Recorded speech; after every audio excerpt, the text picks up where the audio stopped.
call me a god. You call me a god. You call me a god. You call me a god. Let's go.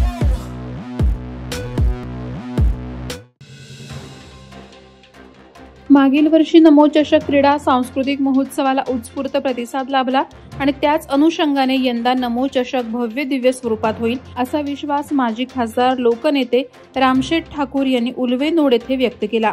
Panvel आणि उरण भारतीय जनता युवा मोर्चाच्या वतीनं नमो चषक 2025 स्पर्धेचं आयोजन करण्यात आलंय।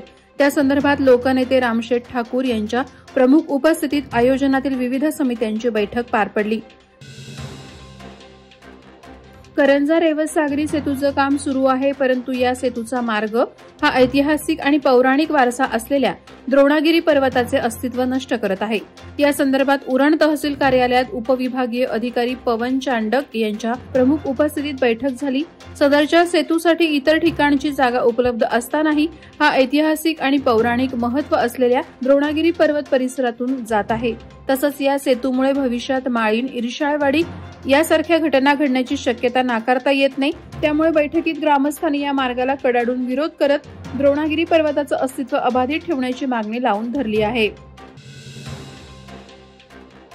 शिवसेना उरण तालुका प्रमुख महेंद्र पाटील यांच्या मार्गदर्शनाखाली कर्जत येथे पक्षप्रवेश आणि पदनियुक्तीचा कार्यक्रम संपन्न झाला।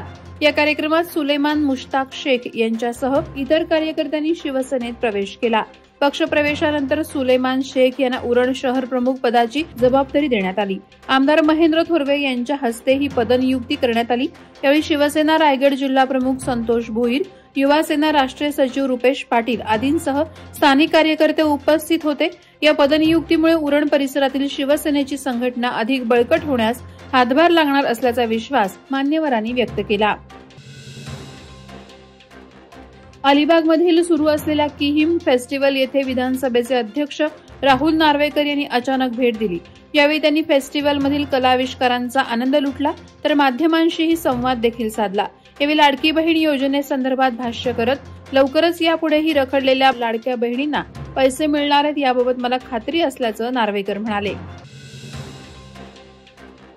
2 जानेवारीच्या मध्यरात्री महाड शहरानजीक झालेल्या भीषण अपघातात 4 जणांना आपला जीव गमवावा लागला होता। त्यापैकी 2 तरुण हे महाड कुंभारवाडी येथील रहिवासी होते।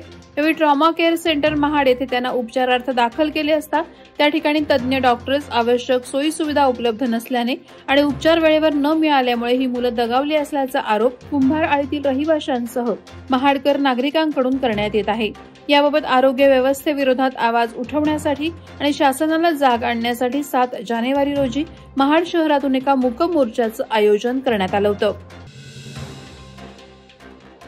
पोलीस रेझिंग डे सप्ताह अंतर्गत पनवेल शहर पोलीस ठाणे येथे महिला दक्षता कमिटी सदस्य आणि पोलीस पाटील यांचा मेळावा आयोजित करण्यात आला होता। यावेळी वरिष्ठ पोलीस निरीक्षक नितीन ठाकरे यांनी विविध विषयांवर चर्चा तसंच मार्गदर्शन केलं। यावेळी वरिष्ठ पोलीस निरीक्षक नितीन ठाकरे यांनी पोलीस स्थापना दिनाची माहिती सांगून पोलीस ठाण्यातील विविध कामकाजाची माहिती दिली। तसंच पोलीस हे जनतेचे सेवक असून मदतीची आवश्यकता भासल्यास तात्काळ 112 वर संपर्क करण्याच्या सूचना दिल्या। त्याचप्रमाणे सायबर फ्रॉड पासून कसं सावधान राहावं याबाबत माहिती दिली।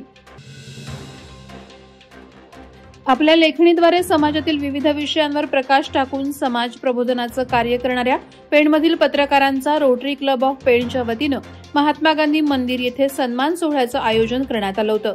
यावेळी सचिव मधुबाला निकम आणि रोटेरियन सुजाता जाधव यांनी कवितेच्या माध्यमातून आणि मनोगतातून पत्रकारांचा गौरव करत समाजाप्रती पत्रकार करीत असलेल्या कार्याला त्यांनी सलाम केला। तसंच मान्यवरांच्या हस्ते पेणमधील सर्व पत्रकार बंधूंचा प्रमाणपत्र आणि भेटवस्तू देऊन सन्मान करण्यात आला। Vadalvara live city news bureau, Raigad. Navi Mumbai व रायगड जिल्ह्यातील ताज्या बातम्या आणि घडामोडींसाठी सबस्क्राईब करा वादळवारा लाईव्ह चॅनल आणि दाबा बेल आयकॉन।